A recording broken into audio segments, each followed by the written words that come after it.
The shorter your sleep, the shorter your life.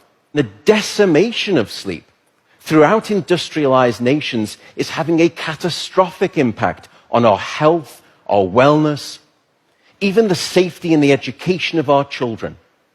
It's a silent sleep loss epidemic, and it is fast becoming one of the greatest public health challenges that we face in the 21st century. The disruption of deep sleep is an underappreciated factor that is contributing to cognitive decline or memory decline in aging, and most recently we've discovered in Alzheimer's disease as well. There's a structure that sits on the left and the right side of your brain called the hippocampus.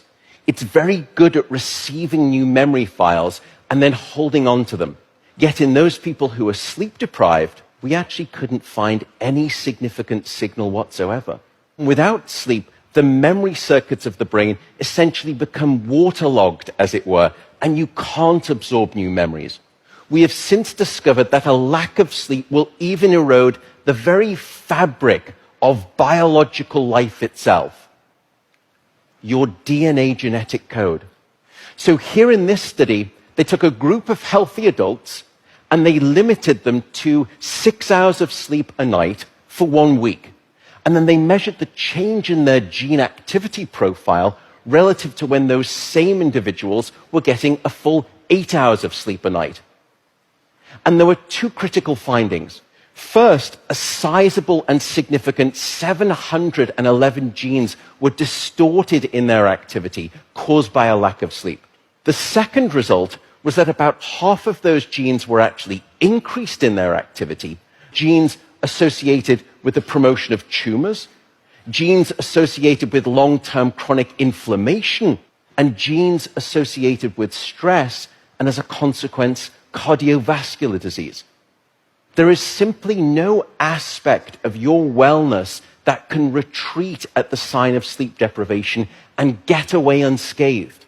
And at this point, you may be thinking, oh my goodness, how do I start to get better sleep? What are your tips for good sleep? The first is regularity. Go to bed at the same time, wake up at the same time.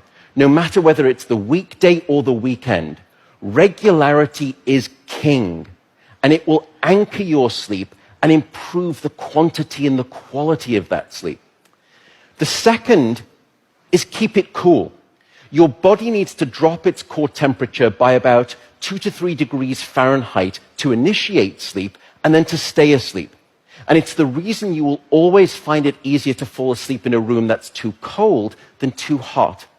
So aim for a bedroom temperature of around 65 degrees or about 18 degrees Celsius. That's going to be optimal for the sleep of most people.